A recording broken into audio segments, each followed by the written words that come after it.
L-intervista se tiġi mwassla lilkom minn Beauty Wisdom tal-Żgura u Lily's Health and Beauty.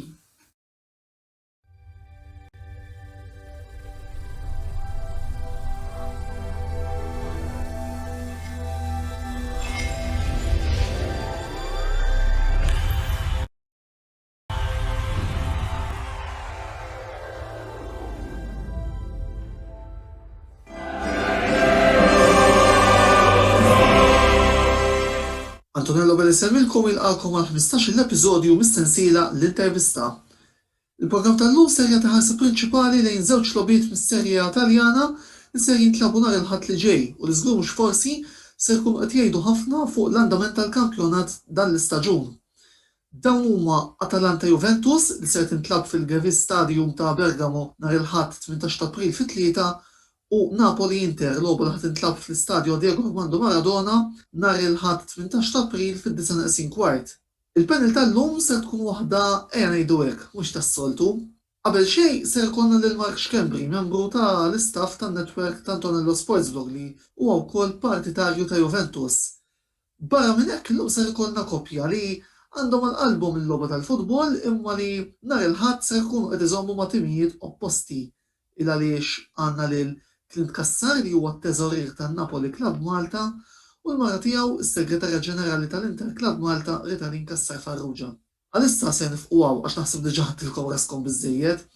Niftħu għaldaqstant id-dibattitu u naraw il-mistednin tal-lejla x'għandhom xi jgħidu fuq dawn iż-żewġ logħbiet importanti li ser ikollna mis-serja Taljana nhar il-ħadd li ġej. Ritalin, l-ewwel nett, grazzi tal-li aċċettajt l-istedina li tattendi f'dan il-programm. Tajjeb ngħidu wkoll li inti l-ewwel mara li ser tkun attendejt fuq panel tal-intervista u dan huwa prova li għan-netwerk ta' Antonello Sportsblog huwa miftuħ għal kulħadd.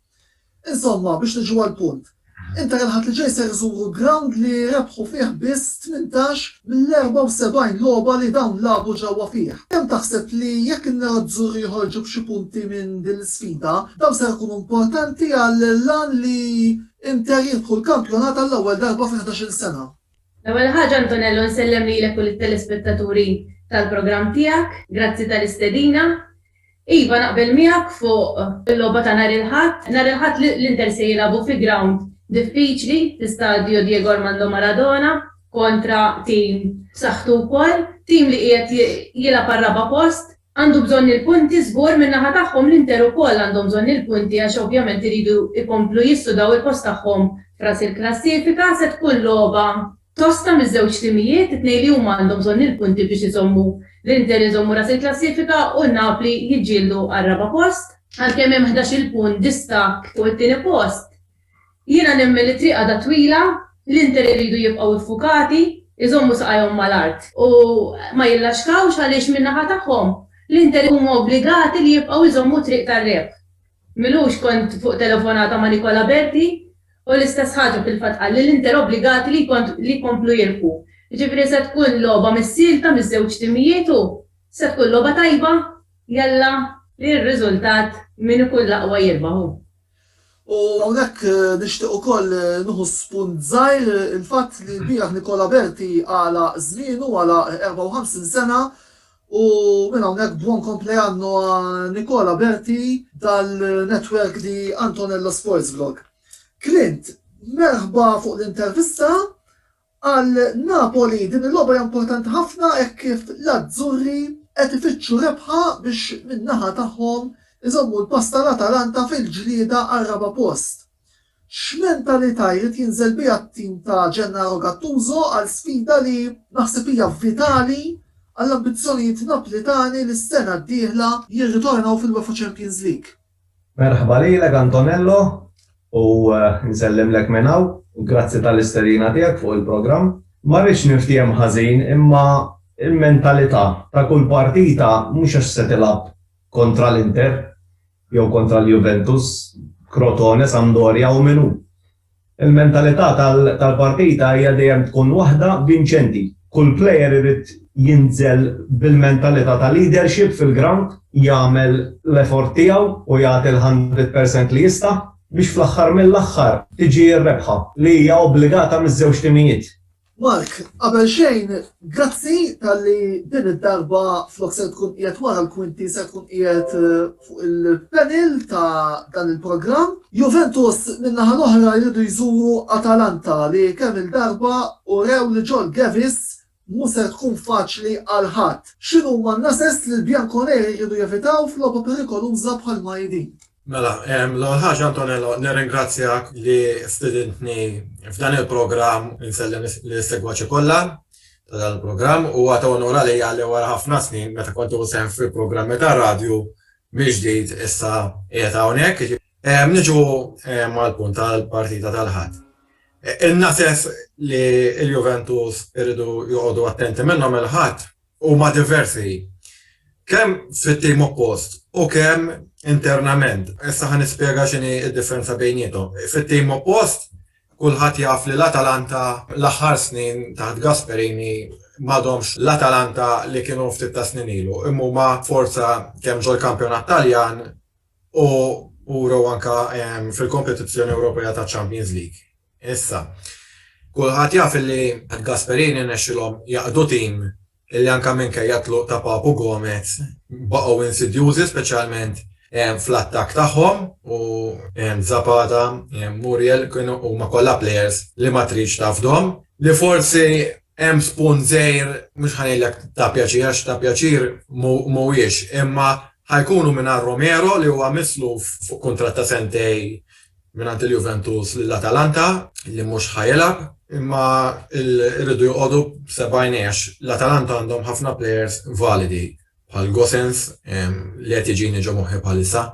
Meta l-ewwel semmejt internament, il-Juventus fortunatament dan l-istaġun u nista' ngħid li prattikament il-full kampjonat fuq hekk huwa illi mentalment kien hemm ħafna lakuni, speċjalment f'lobby żgħar u irridu jpoġġu moħħhom hemm nhar il-ħadd ħalli jakkwistaw it-tliet punti, ħalli komplu fil-ġlieda għall-ewwel 4 postijiet, issekku xit-tieni u t-tielet u r-raba' irrelevanti kif qiegħda l-affari, l-importanti li jitlu fiċ-Champions League u huwa ta' spunt ukoll illi fit-19 ta' Mejju li ġej ħajkun hemm il-final tal-Koppa Italja li ħadd intlab kontra l-istess Atalanta biex jkun isa l-ewwel rehearsal, issa tgħidli rehearsal hija logħba tal-lig imma ikunu iktar viċin il-logħba propja, ġifieri ikollhom iktar il-fil tal-logħba. Minkejla dik il-logħba ħatkun fil-mapej, ma rridx nisbija mis-suġġett nżommu fuq il-kampjonat għalissa. Inti semmejt Mark lakuni mentali u xtaqt nieħu spunt ukoll fuq dak l-inċident li kien hemm nhar il-ħadd fejn allegatament Cristiano Ronaldo wara l-logħba mirbuħa kontra Genova tefa' l-flok tiegħu u qal lil wieħed mill-ball boys. L-element tan-nervożiżmu u dawn il-lakuni illi qed issemmi qed tara xi korrelazzjoni bejniethom? Ifhimni, l-istaġun kien tlajja u nżul dis-sena u mhux ħanirreferi għal Ronaldo biss imma għal ħafna players. Issa, ħanibda billi nwieġeb l-ewwel mistoqsija. Fuq l-ixxu ta' Ronaldo u rrid jagħti risposta lil klabb se jagħmel l-istaġun li ġej li baqalu l-aħħar sena kuntratt qabel finalment ikun żvinkolatu. Jiddependi żgur minn ħafna fatturi, fis-sens irridu naraw il-pożizzjoni li fiha jispiċċaw il-Juventus, x'ħajġri teknikament mill-lat ta' coach, x'ħajġri mill-lat ta' merkato, jiġifieri hemm ħafna punti. Però Ronaldo huwa anke meta ġifieri mhux meta kien mal-Juventus biss, manka meta kien ma' timijiet oħra, kien hemm il-momenti li meta toħroġ xi logħba jew ma jiskurjax kulħadd nafu Ronaldo kemm juħsib id-dettall anke training jiġi sada l-għodu stess kont qed naqra l-bieraħ it-tnejn.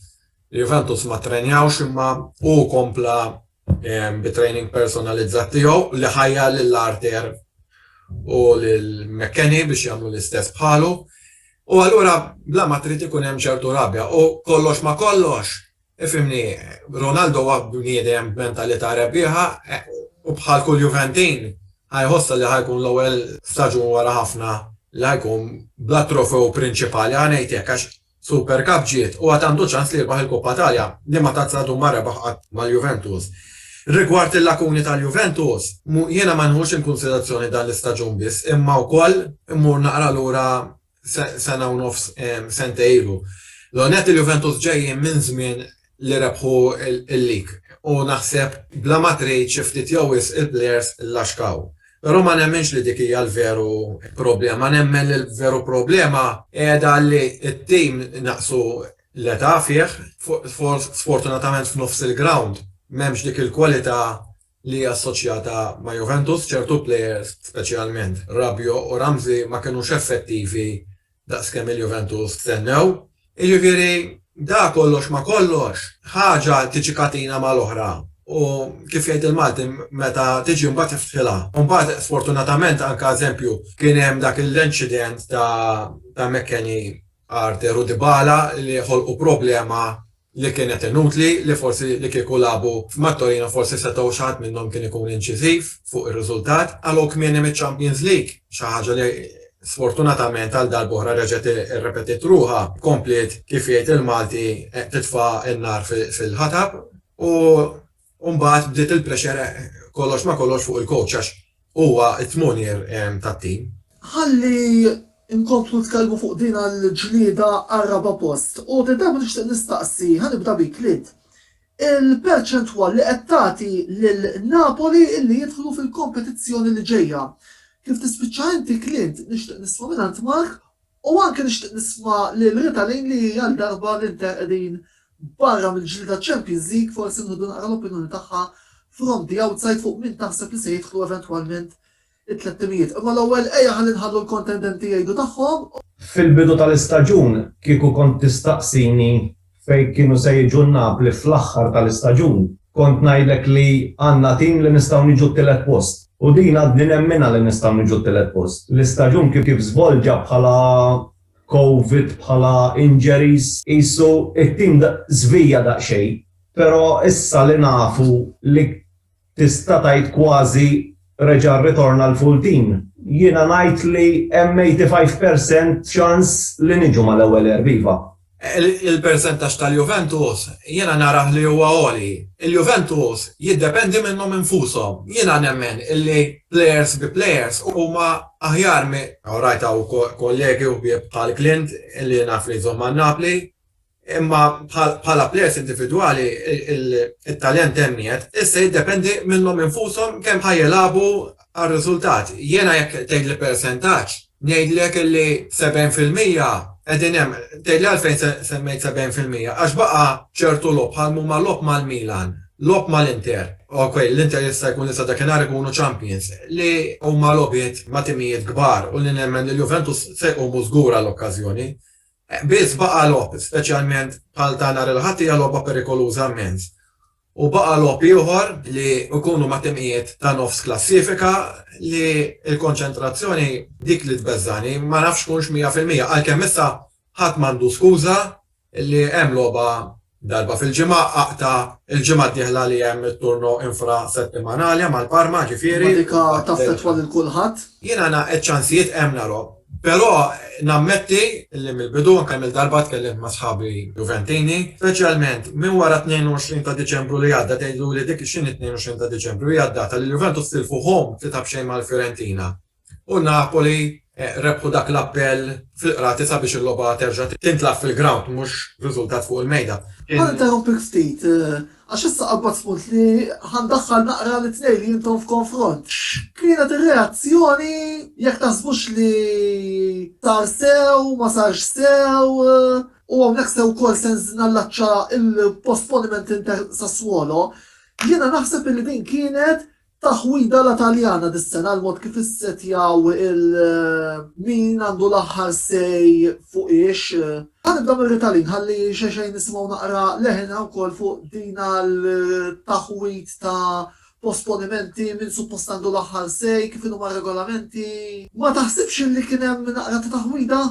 Jiena fil-fatt naqbel miegħek Antonello kif ġew kif intlabet din il-logħba, fil-fatt jiena kont minn tal-ewwel li istaqsejt għaliex pereżempju l-Inter ma lagħbux il-logħba meta suppost kontra Sassuolo. Fil-bidu tal-kampjonat kien hemm logħbiet fejn aħna kellna 6 players minn bil-COVID eċetera, u xorta ntlabu l-lobiet, allura jien ma nistax għaddi sissa nifhem x'kien il-punt li għax kien hemm 4 players ma ntlabitx il-logħba. Kien hemm min beda jgħid ġiet favur l-Inter, kien hemm min beda jgħid li aħjar hekk, kien hemm min beda jgħid għax issem il-waqfa u orrejt kien hemm in-nazzjonal. Allura dak il-gap ta' 3 ġimgħat kien se jkun wisq bħala kontinwità għalin. Orrajt ġiet kif ġiet pożittiv ir-riżultati ma jiena ngħid għalija ma kontx bilt ma li l-logħba ma ntlabitx.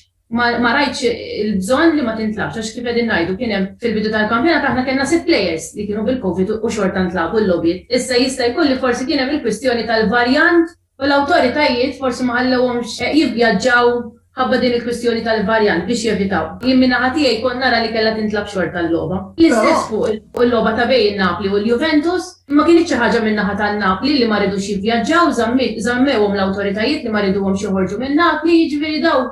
Ifhem, din hija sitwazzjoni mhix normali, mhix għax min għandu sejmu mhux se jinqogħdu fuq l-awtoritajiet iridu fl-aħħar mill-aħħar huma jifhmu iżjed minn kulħadd. Però regolament Clint kien li għal-qas kien infassal fil-bidu tal-istaġun kien jgħid illi inti biex logħba titħassar irid ikollok 13 player disponibbli u 2 goalers. Kon ġej għal dak il-punt fil-fatt li tajt inti jiena naħseb li ir-regola fil-kampjonat Taljan ma kellax taqsam xejn mar-regola fil-lob Ewropew bħal Champions League u Europa League. Ħanejdlek għalfejn. Mela l-kampjonat Taljan l-Inter kellhom 4-5-6 u labu. Il-Milan kellhom ukoll. Il-Juventus kellhom ukoll, il-Napoli kellhom ukoll, bħal kull tim. Però mhux qed ngħidu li kellhom dak l-ammont li għadek kif semmejt inti. Meta mbagħad tara min-naħa l-oħra ta' Champions League u Europa League, jiena niftakar li fil-grupp tan-Napli fl-Europa League kien hemm l-Alkmaar u kellhom 10 players pożittivi. Il-partita ntlabet xorta. Jiġifieri jiena lija il-kampjonat Taljan differenti totalment minn l-lob Ewropew. Jena kon ħanetlaq minn dak il-punt jekk ta' 13 player li jkunu disponibbli ufna. Il-punt li ktar l-Ritani huwa illi wara li ġiet posposta il-logħba kien hemm ħafna appelli. U din ma tantx tagħmel ġieħ lill-futbol Taljan. Nista' tgħid li mhux xorta rebħu għal Juventus, mhux il-punt li għax rebħu għal Juventus. Imma di anka rajnija ma rridx naqla stejjer fil-passat fuq ix-xjuż oħrajn. Sfortunatament daw l-affarijiet fil-futbol Taljan kolli ngħid li tidraħhom jekk tittuża l-kelma hekk. Jiena nara li huma qisha ħaġa li ma tantx tinftiem għax kif qed tajjeb inti l-Inter kellhom ammont ta' players, il-Milan ukoll bagħtu minna, dak kulħadd kellu, dak ir-regolament fl-opinjoni tiegħi minn wara l-logħba Juventus Napoli ma baqax jiġi osservat. U mbagħad inqalat il-każ li ħadd ma semmi hawnhekk tal-każ tal-logħba bejn il-Lazio u t-Torino li ħadd irid jintlab f'Mejju l-ġejn. Dik ukoll kien hemm simili ħafna taġġara bejn il-Juventus u Napoli, però Ritalin semmiet punt tajjeb li qalet fuq l-awtoritajiet tas-saħħa tar-reġjuni. Veru, hekk imbagħad jimponu dawk ma tista' tagħmel totalment xejn, jiġifieri mbagħad. Hekk hemm regola minna tal-autoritajiet governattivi jkunu daw. Però ma tantx rajta kien hemm one line biex niftehmu f'dil biċċa xogħol, għax kien hemm ċertu lob li tgħidha kif intlabet din le u mhux ħanoqgħod nidħol f'mertu ta' timmijiet. Jien għax dejjem nemmen li fl-aħħar mill-aħħar veru l-Covid fetwa dan l-istaġun anomalu, però finalment il-klassifika ma tkunx tikdeb. Ġi minn ħajrbaħ ħajkun għax ħaqqu, minn ħajqax kun ħaqqu u kif jiġu l-placings jiena dejjem hekk hemmint. Fermament. Ġifieri sa tgħid li titkellem hekk, timtiegħek mhux ħajrba' imma kif huma l-affarijiet biex ma noqgħodx nippunta subajja lejn ħadd. Tajjeb wis, l-ewwel parti tal-programm se taqaf hawnhekk kif nirritornaw lura wara dan il-blokk qasir ta' pubbliċità mhux biss se nkomplu d-dibattitu iżda wkoll għandna avviż x'ngħaddulkom li jirrelata man-netwerk ta' Antonello Sports Blog għal dastant tibqgħu magħna.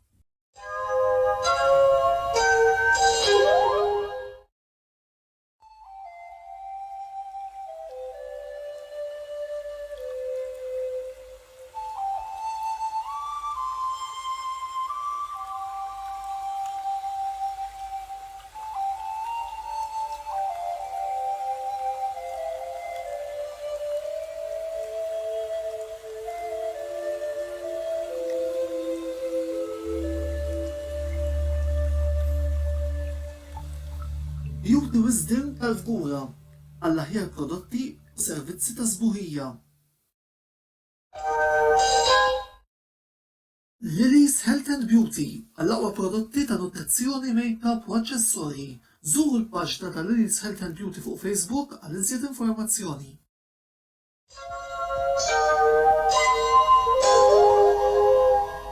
Naħma lura t-tieni parti tal-programm l-intervista fl-imkien miegħi Antonello Abela fejn il-lejla qegħdin nitkellmu fuq il-logħbiet Atalanta Juventus u Napoli Inter li ser ikollna nhar il-ħadd li ġej mis-Serje A fl-imkien mal-ħbib tagħna Clint, Ritalin u Mark. Rigwardan tal-aħħar nixtieq li bi pjaċir inħabbar li Mark Xkembri ftit tal-ġranet ilu ġie appuntat bħala viċi editur ta' netwerk ta' Antonello Sports Blog fil-proċess ta' tibdil li beda jsir biex dan in-netwerk jibqa' jagħti servizz aħjar lil pubbliku sportiv lokali kif ukoll inżommu l-livell għoli li f'dawn l-aħħar xhur qegħdin nagħtu speċjalment bit-tneddija tal-programm l-intervista. Mark, għaldaqstant uffiċjalment merħba fit-tim ta' Antonello Sports Blog, grazzi tal-li aċċettajt l-istedina li għamiltlek ukoll biex tingħaqad fil-bord editorjali. Ma nafx għandek xi kummenti fil-qosor fuq dan l-appuntament li wkoll tixtieq tgħaddi lis-segwaċi tagħna. Le, l-għonet ningrazzja lilek tal-fiduċja tiegħek fija. Huwa ta' pjaċir għalija li naħdem miegħek għax fil-passat konna kollaborajna kemm fil-programmi rispettivi li kellek fuq radji differenti. U anka meta kellek dik il-paġna fuq l-internet fej kont nagħti u għatandijaw ma' ġembi kull dokument li kont niktiblek għall-artikli li kont ittella u mill-ġdid nħares il-qudiem sabiex darba b'mezzi oħra differenti nagħmlu proġetti oħra li jkun ta' fejda kemm maċ-ċirku tagħna ta' ħbieb u anka għal nies oħrajn għax jiena dejjem nemmen illi l-isport jaqgħad ħallik mentalment b'saħħtek u li mir-rivalitajiet li jkun hemm bejnietna dejjem iġib ħbiberiji ġodda. Finalment ukoll nixtieq li nirringrazzja l-sponsors tagħna li riklami tagħhom rajtu f'tarf l-ewwel parti tal-programm u inħeġġukom biex tużaw is-servizzi tagħhom għaliex ukoll indirettament tkunu qegħdin tgħinu lilna. Biss ejja ħammorru għad-diskussjoni u ħanibda bik Ritalin nerġa' id-darba.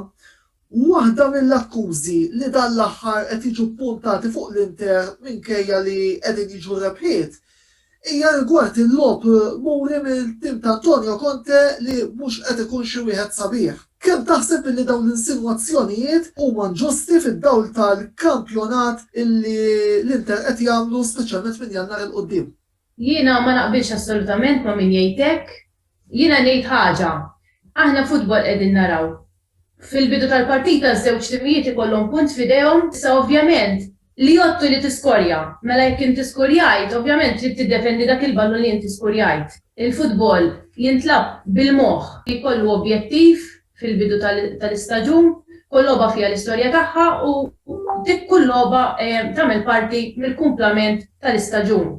Issa jiena nemmen li la darba qegħdin naraw logħba futbol it-tlet punti jgħoddu, mhux l-ispettaklu, maħniex naraw kunċert, dak qed ispettaklu żgur. Aħħar mill-aħħar jgħoddu 3 punti, il-futbol wara kollox jintlab bil-moħħ skont l-objettiv, sa dil-ġimgħa stess Di Biagio għadu kif qal l-istess ħaġa jitħaq meta jara xi ħadd jew jisma' xi ħadd li jgħid din il-ħaġa. Niftakru wkoll li anke meta l-Inter rebħu kollox, ma nsemmu xejn, għadhom s'issa jiġu kritikati ħafna fuq dik il-logħba ta' kontra il-Barcellona. X'kien l-objettiv tal-Inter? Kellhom ir-riżultat ta' 3-1 f'idejhom, imma huma riedu jgħaddu għall-finali. L-għan prinċipali tagħhom kien li jiddefendu ir-riżultat. Fl-aħħar mill-aħħar 3 punti li jgħoddu, il-klassifika qed tagħti raġun lil Conte, jiġifieri fl-aħħar mill-aħħar. La darba jgħoddu 3 punti jiena ma naqbel xejn assolutament ma' min jikkritika lil Conte. Fil-bidu tal-istaġun kulħadd jaf kif kont naħsibha jien, kont ftit ċettika dwar Conte.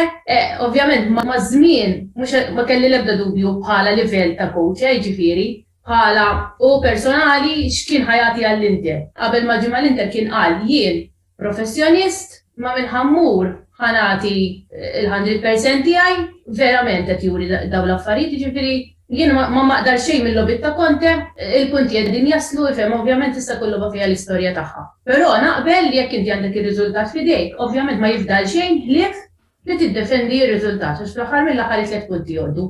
Jiena fil-fatt qed jiġi eżempju ieħor ta' tim li rebaħ kollox u prinċipalment kien jirbaħ b'riżultati ta' wieħed xej il-Milan ta' Fabio Capello fil-bidu ta' snin design illi kemm il-darba rajnihom jirbħu kampjonati bl-iskor ta' wieħed xej u fil-fatt il-kampjonat Taljan ukoll storikament dejjem jintrebaħ minn dak it-tim illi kollu l-aħjar difiża.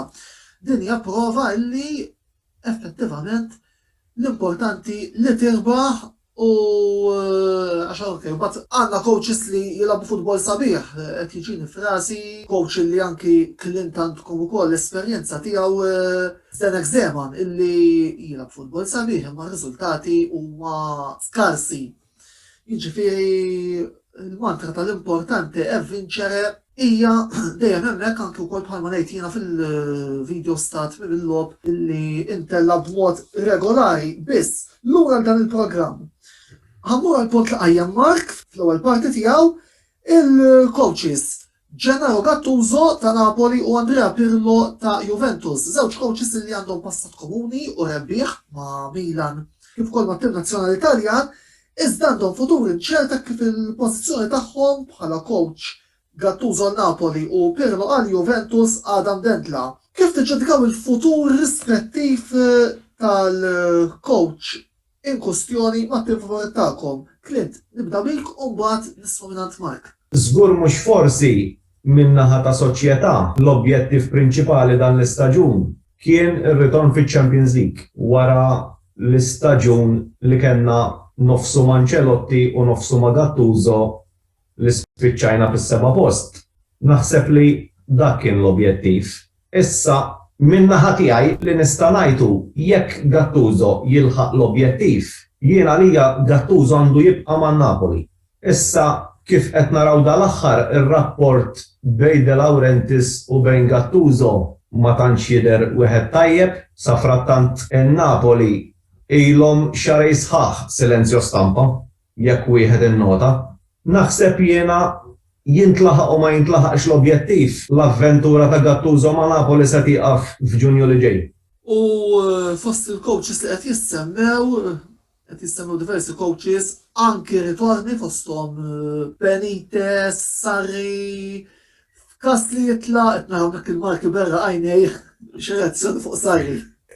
Jiena nimmaġina jerġa' jmur ta' man Napoli u naħseb jiena fermament nemmen li kif jaħsibha Clint li relazzjoni skarsa ta' bej De Laurentiis u Gattuso se twassal biex imur pass lura u se lura l-Sarri. Sarri apparentament kellu ċans imur mal-Fiorentina rifjutaħ, fimni, qiegħed komdu għandu l-paga diħla mant il-Juventus. Tara l-Juventus minn kejja kollox rebaħkom il-lik.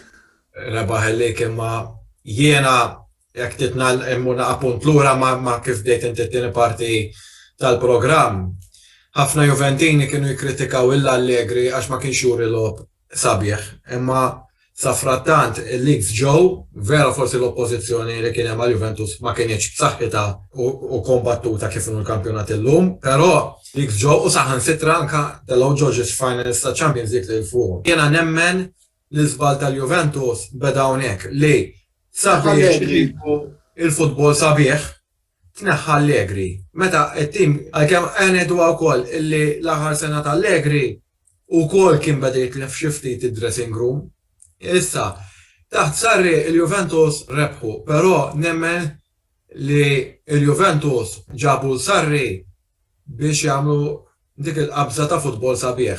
Li l-futbol kif qalet Ritalin ma jintlabx fuq iż-żbuħija, jintlab bil-moħħ, ovvjament bil-fizika, biex tilħaq l-oġġettiv ta' rebħ. Sfortunatament, il-Juventus irrepetuha wara 30 sena, għalkemm jiena dak iż-żmien kont żgħir ħafna ma niftakarix meta neħħu il-Dino Zoff. Qabel ma morru fuq il-Juventus, però ħallini nagħlqu id-diskors Napoli ma' Clint.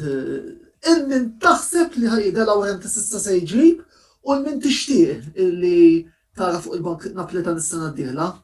Ħanajdlek waħda Antonello, kont il-pożizzjoni ta' Napoli trid tara, trid tibda minn hemm. Għax nemmen li jekk jirnexxilna u jiena nemmen li se jirnexxilna li se nerġgħu nipplejsjaw mal-ewwel erba', naħseb li ma niskludi xejn li jerġa' jkun hemm Sarri fuq il-pankina tan-Napoli. Però jekk Alla ħares qatt tmur tilab ifhimni, mhux se tiġri xi disgrazzja billi tmur tilab fl-Ewropa League ta' imma kulħadd jaf li l-klabb, kull klabb ikun jixtieq jerġa' jilgħab fiċ-Champions League. Però jekk Napoli jilagħbu fl-Ewropa League, qed jissemma ħafna Juric tal-Verona li jiena joġobni wkoll. Tittara l-kwalità ta' players li għandu ma' Verona, jiena lija qed jagħmel kampjonat tajjeb. Jiena coaches hekk joġbuni, jiena nibqa' nsemmi Mazzarri, darba minnhom kien mar-Reġġina fi żmien il-Calciopoli beda bil--15 u kien salva lir-Reġġina. Hemmhekk turi potenzjal ta' coach. Bin-Napoli vera li kellu Lavezzi, Hamsik u Cavani, imma konna nilagħbu futbol sabiħ u rnexxielu jaqqat-tim, rnexxielu wkoll jiġi t-tieni post. Fuq dan il-punt li qed jgħid Clint, riċentament jien kont qed naqra illi Napoli nturaw interess, forsi stek konferma Clint, fil-coach tal-Empoli. L-Empoli qegħdin l-ewwel fis-Serja B u qegħdin jekk min issejjer żball ġiex logħbet inqas mit-timijiet l-oħrajn. Għad għandu 41 sena, onestament insejt x'ismu u qed juri ħafna lob sabiħ. Dionisi. Ejwa daku, għad għandu 41. Fakkarni ħafna fi żmien li meta Sarri kien mal-Empoli u ma nħodix bi kbira li kif qed jgħid Clint in-Napoli se jmorru għal xi tip ta' coach hekk. Sinċerament xorta ma nixtieqx. Mhux tiġġed esperjenza. Eżatt, l-għonet għandek id-differenza bejn is-Serja B u s-Serja diġà ġifieri. Juric ukoll minn xejn beda, fis-sens u jiena nara coach tajjeb ħafna.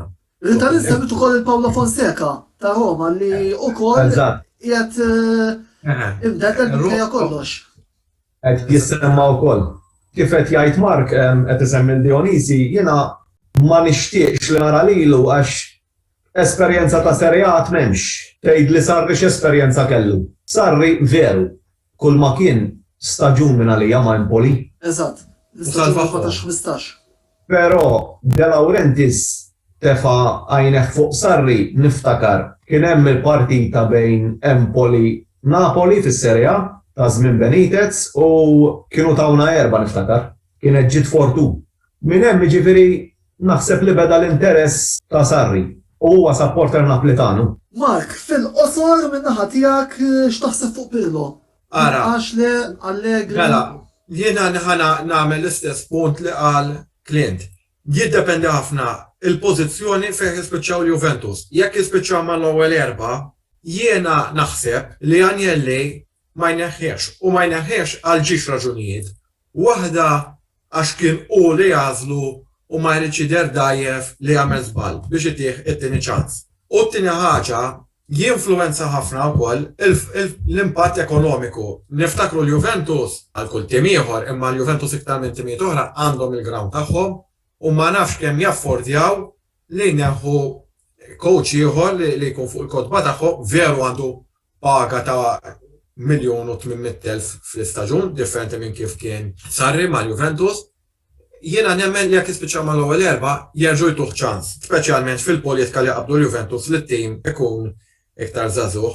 Biss kollox jista' jiġri, hemm ħafna jdud illi spiss qed jiltaqgħu Allegri u Agnelli li huma ħbieb kbar, mhux ta' min jinjora il-fatt illi Zidane dal-aħħar tarraf xi kliem li ju jerġa' jirritorna ġol Italja u jekk jirritorna ġol Italja ma nimmaġina kien ħlif mal-Juventus, però issa jekk inti ħad tgħid li x'tixtieq inti mill-klabb jien bħala supporter jiena mill-ewwel jum li l-Juventus kellhom dak l-inċident ma' Conte li qabatu telaq fil-pre-season, jien kontet Allegri u ħafna ħadwa kontrija kien ġej mill-ambjent tal-Milan u l-Juventus konna nafu dak iż-żmien x'rivalità kellhom mal-Milan fuq il-goal non goal ta' Montari u li kien għal xi kliem, però dan kont nemmen u żmien imbagħad tani raġun li Allegri kien se jfittja mal-Juventus. Jiena fermament nixtieq lilu.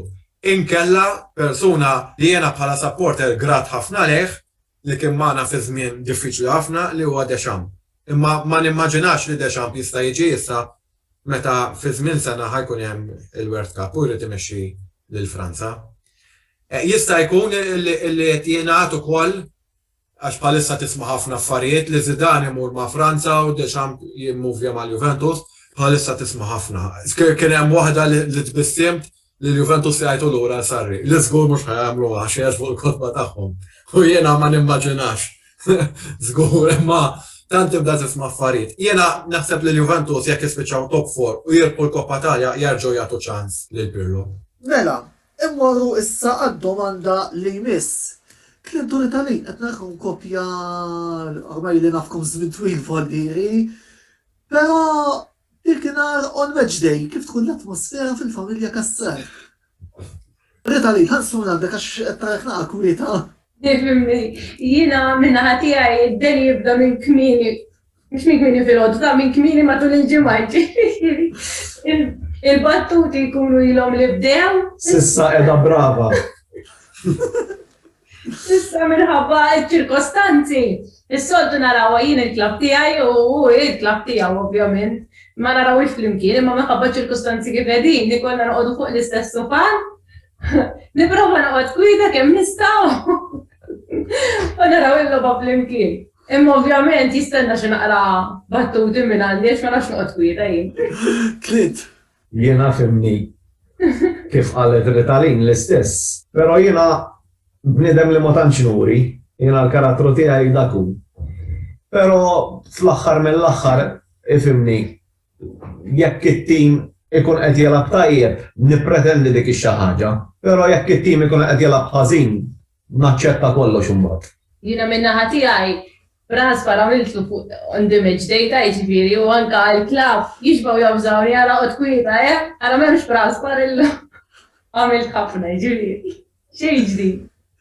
Qabel ma nitkellmu fuq il-supporter clubs li insertajtutni qed tirrappreżentaw. Mark, kumment fil-qosor fuq l-Atalanta illi naħseb issa nistgħu nqisu bħala realtà tal-futbol Taljan, anke forsi wkoll trid intervjenu il-żewġ membri oħra għandna fuq il-panel. X'taħseb li jonqoshom biex dawn finalment jidħlu fiċ-ċirku tar-rebbieħa?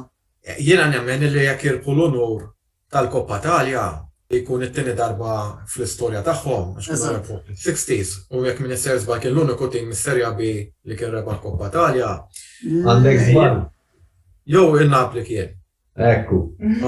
L-Atalanta li kienu għamlu mis-Serja B kienu waslu fis-semifinali tat-tazza tat-tazzi. Jiena nemmen. Kienu għedin jaddu wkoll illi jsiru l-ewwel tim li jirbaħ tazza Ewropea mit-tieni diviżjoni. Ironikament l-istaġun ta' qabel il-Koppa Italja ma kien ħata ħlief in-Napoli ta' Diego Maradona, Bruno Giordano. Illi jekk fit-19 ta' Mejju li ġej, l-Atalanta jirbħu lill-Juventus, ikun l-ewwel pass li jarhom anke jirbħu nur u rebħ iġib rebħ. Ekku. U bil-flus, speċjalment jekk jerġgħu jidħlu din is-sena fiċ-Champions League, issa rajt il-President tagħhom Perkassi mhux ħajġiblek xi plejers bħal Ronaldo hekk, imma jekk iġiblek dawk it-tip ta' plejers bħal huwa Marinovski li setja ħafna magħhom u bħal Zapata li nafu x'differenza qed jagħmel jew Gosens li hemm majdud kbir li jista' jispiċċa mal-Juventus biex jieħu post Aleksandro. Hekk jisibu dawk it-tip ta' plejers u jkomplu jistudaw il-bażi finanzjarja. Ma ninsewx l-Atalanta qegħdin jirranġaw anke l-ground. Jien kelli ċans li mmur nara Atalanta Juve ftit ta' snin ilu minn dak iż-żmien law nerġgħu qed ibidlu stand jekk min issejjer żball kull staġun jiġri daw ħajkber anke l-introjtu tagħhom, jiġifieri. U dawk huma affarijiet illi jibdew juru illi meta inti kollok sena wara sena it-tim qiegħed hemm fuq mhijiex sorpriża, forsi għall-ewwel sena li meta l-Atalanta daħlu fiċ-Champions League qedna sorpriża kbira kif kienu għamlu s-Sampdoria fil-bidu meta kien hemm Marotta insejt eżatt is-sena ma mbagħad sfortunatament is-sena ta' wara kienu waqgħu. Però l-Atalanta ma kienx il-każ u hemmhekk nemmen illi tarġa' li qegħdin hemm. Li jirbħu l-kampjonat hija naqgħod diffiċli għax inti għandek il-ġganti ta' Milan u ta' Turin mhuwiex faċli teħdilhom ir-renju. Imma qatt ma tista' tgħid l-affarijiet kif se jiżvolġu. Mela, nixtieq nieħu wkoll ftit mumenti issa biex insellem lill-President u l-Kumitat tal-Interclub Malta li llum huma rrappreżentati mis-Segretarja Ġenerali f'dan il-programm. Forsi veru li sfortunatament il-pandemija waqfet minna membri milli niltaqgħu fil-kwartier ġenerali tal-klabs rispettivi tagħna, qed nirreferu wkoll għat-tliet klabs li huma rappreżentati. Biżgur mhux forsi il-ħidma tal-kumitati f'dan iż-żmien diffiċli waqgħet għaddejja. Ritalin u Clint, x'inhu huma l-aħħar aħbarijiet li nistgħu ttuna mill-klabb rispettiv tagħkom? Iva, fil-fatt hija f'seta qalba lilna li bħalissa ma nistgħux niltaqgħu ġewwa l-klabb tagħna, speċjalment f'dan il-mument li għaddejjin minnu. Sfortunatament maħniex ngħixu ħajja normali u bekk ovvjament minħabba restrizzjonijiet il-klabb kull klabb ieħor mhuwiex qed jiftaħ il-logħbiet. Iżda il-ħidma tal-kumitat baqgħet tissokta u bħalissa fil-fatt fi ftit jiem oħra għad iridu joħorġu set ta' 3 badges ġodda bl-arma l-ġdida esklusivament mill-Interclub Malta. Tajjeb li niġbed l-attenzjoni wkoll dwar l-għamla tagħhom li huma l-ewwel set fiċ-ċirkolazzjoni fostna, jiġifieri bħala set ta' badges totalment huwa ġdid għax huwa fuq l-arma l-ġdida. Għal aktar tarif wieħed għandu jagħmel kuntatt fuq il-paġna ta' Facebook tal-Interclub Malta biex min ikun interessat jista' jkellem jew xi ħadd tal-kumitat fuqha direttament jew jikseb aktar informazzjoni minn hemmhekk. S'issa qegħdin naħdmu ġifieri sewwa sew fuq il-badges. Min-naħa ta' Napoli Club naqbel ma' Ritalin jiena ngħid għalija dak is-satej tal-partita kienu jkunu żbok għalija kif ukoll bħal kull membru tal-kumitat ieħu 4 drinks flimkien hija xi ħaġa sabiħa tiltaqgħu wara ġimgħa xogħol. Il-kumitat xorta baqa' jaħdem mhux fiżikament ovvja bħala niltaqgħu laqgħat online kif ukoll kuntatt kuljum fuq WhatsApp. Jalla dan iż-żmien diffiċli fittex jgħaddi malajr għax irridu nafsu l-gass għax is-sena d-dieħla se niċċelebraw l-eluq 30 sena mill-klabb tagħna. U minn hawnhekk ukoll nixtieq nawguralkom jekk hawn xi partitarji ta' Napoli li jridu jnaqdu magħkom, fejn l-aħjar li jikkuntattjawkom? napoliclubmalta.com website. Mela l-aħħar domanda li naħseb li hija domanda obbligatorja nixtieq nieħu previżjoni mit-3 membri tal-panel fuq kif taħsbu li ser tispiċċa l-logħba rispettiva tagħkom nhar il-ħadd li ġej. Mark Atalanta Juventus, Clint Ritalin, Napoli Inter. Ħanibda bik, Mark. Nixtieq ngħidlek li Juventus ħelpu 2-1 imma naħseb iċ-ċans ta' xi draw ta' 2-2 iktar ikun naħseb probabbli kif qed nara l-andament tat-tim bħalissa. Dik hija l-opinjoni tiegħi. Clint Ritalin, Clint tibdin ta' xi naplihom. Ifhimni, nixtieq rebħa, ovvja. Inkun qed nikdeb kif ngħidlek. Għal kulħadd hux. Ifhimni, kull logħba fiha storja, issa kif tiżvolġi l-logħba. Jiena nemmen li jekk nhar il-ħadd Napoli morru fil-vantaġġ, naħseb li jibqgħu iżommuh il-vantaġġ. Jekk tkun bil-kontra, naħseb li l-iktar naslu sad-draw. Għax il-logħba ta' Conte nafuha issa. Ritalin. Jiena nittama frebħa, imma ovvjament m'għandix riżultati f'moħħi jew ejja ngħidu li jiena nibża nitkellem qabel il-logħba, ħanajdu hekk. Allura jkun importanti. Nippreferi jekk naqbis il-previżjonijiet. Ma jimpurtax dika prerogattiva tiegħek u aħna mhux nxħduilek. Naħseb jiena Atalanta Juventus qed naralhom b'ħafna goals. Atalanta huwa tim illi nafu wkoll ġo Bergamo li jiskurja b'mod faċli, biss Juventus il-fattur Cristiano Ronaldo anke il-fatt li bħal sejder li ninsab naqra rabjat, naħseb illi tista' tkun fattur ukoll għal daqstant immur fuq previżjoni. Mem laqwa difiża, Antonello. Eżattament. Flimkien mal-Inter. Immu fuq previżjoni ta' Atalanta 2, Juventus 2. Napoli Inter naħseb ħadd tkun logħba iebsa għattim tal-Inter, għonek se kolli nilbes il-kappell tal-ġurnalistu mux tal-partitarju, bħalma taraw nis-soltu fuq YouTube wara tmim il-lobiet. Ma nafx lala qiegħed nara drota wieħed bujħed din id-darba, biss jekk Inter joħorġu minn din il-logħba bħala rebbieħa, naħseb li mbagħad jista' jibda il-countdown għal-rebħ ta' 19 il-kampjonat. Grazzi lil Clint, Ritalin u Mark tal-li joġobhom jattendu għal-programm tal-lejla. Bifkull grazzi kbira tfuq l-sponsors tagħna li huma Beauty Wisdom Għall-Fgura u Lilis Health and Beauty. Il-ġimgħa d-dieħla sejrin nitkellmu fuq il-kampjonat BOV Premier li sfortunatament kellu jingħalaq ħesra minħabba l-pandemija u li trabaħ minn Hamrun Spartans wara nuqqas ta' 30 sena. Fakkarkom biex segwu l-kontenut kollu li n-netwerk tagħna jkun qed itella minn ħin għal ieħor u l-links biex issegwuna se jinsibuhom f'tarf is-sigla finali. Sakemm nerġgħu niltaqgħu, Antonello Bela jsemmilkom u jagħtikom appuntament għal programm l-intervista tal-ġimgħa d-dieħla. Ħudu ħsieb.